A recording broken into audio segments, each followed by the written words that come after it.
আমরা রেস্টুরেন্টে গিয়ে অনেক সময় নান অর্ডার দিয়ে খেয়ে থাকি, আর এই রকম নান যদি বাড়িতে বানিয়ে নেওয়া যায় মন্দ হয় না।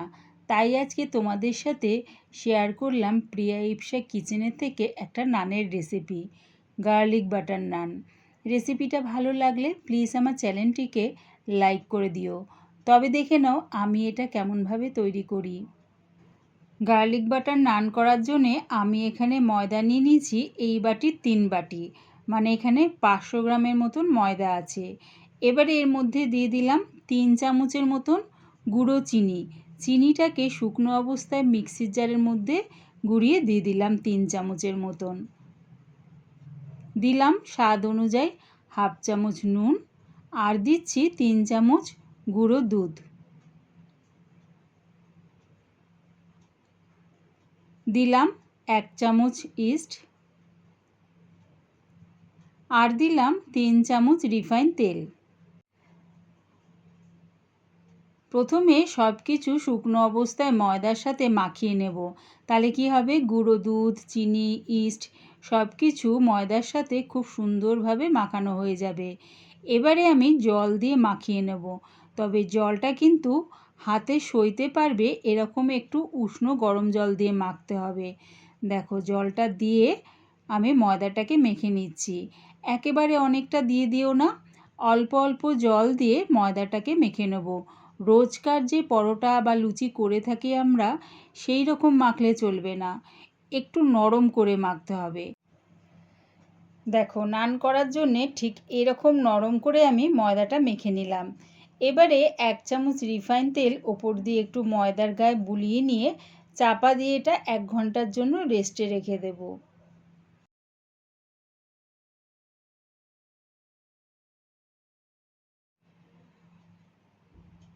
প্রায় 1 ঘন্টা পর চাপাটা খুলে দেখে নিচ্ছি। দেখো ময়দার ডোটা কিন্তু বেশ ফুলে উঠেছে। আবারও একটু ময়দাটাকে ভালো করে মেখে নিচ্ছি। ময়দাটা একটু মেখে নেওয়ার পর এর থেকে এবারে লেচি কেটে নিলাম।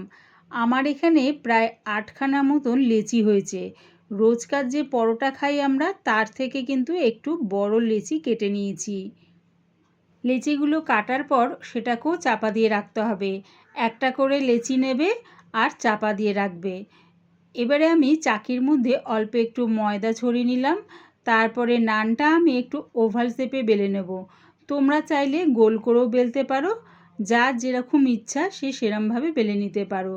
আমি দেখো ঠিক একটু ওভাল শেপে বেলে নিলাম।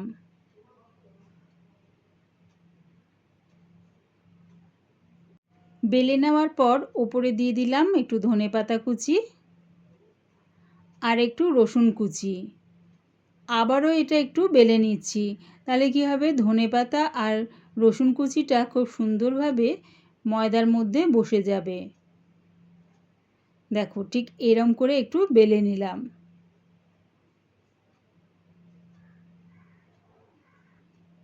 গ্যাসটাকে মিডিয়ামে রেখে একটা তাওয়া বসিয়ে দিয়েছি, তার মধ্যে আমি নানটা দিয়ে দিলাম।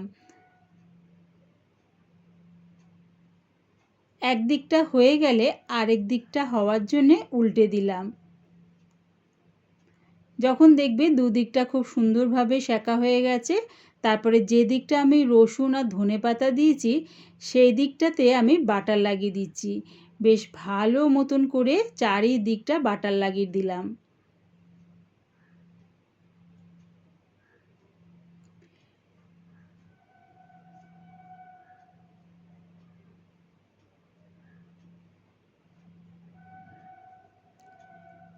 রেডি হয়ে গেছে আমার গার্লিক বাটার নান।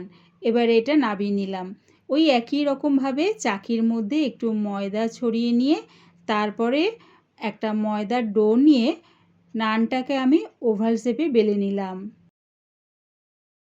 বেলার পর ওপর থেকে দিয়ে দিলাম একটু ধনেপাতা কুচি,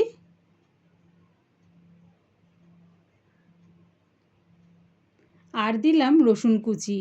ধনেপাতা আর রসুনটা দিয়ে আবারও একটু বেলে নিচ্ছি। এরকম যদি ধনেপাতা আর রসুনটা দিয়ে বেলে নাও তাহলে দেখবে ময়দার সাথে খুব সুন্দরভাবে এগুলো বসে যাচ্ছে।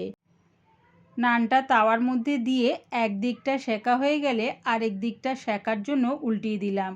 দুদিকটা যখন ভালো মতন সেঁকা হয়ে যাবে, যে দিকটা আমি ধনেপাতা আর রসুন কুচি দিয়েছি সেই দিকটা বেশ ভালো করে দেখো বাটার লাগিয়ে নিলাম।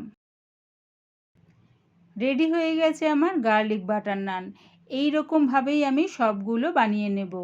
আমার এই গার্লিক বাটার নান রেসিপিটা পুরো দেখার জন্যে প্রিয়া ইপসা কিচেনের থেকে তোমাদের সবাইকে অনেক ভালোবাসা রইল। আর যখনই যে পাত্রে রাখবে নানটা অবশ্যই কিন্তু চাপা দিয়ে রাখবে। রেসিপিটা ভালো লাগলে প্লিজ আমার চ্যানেলটিকে সাবস্ক্রাইব করে দিও।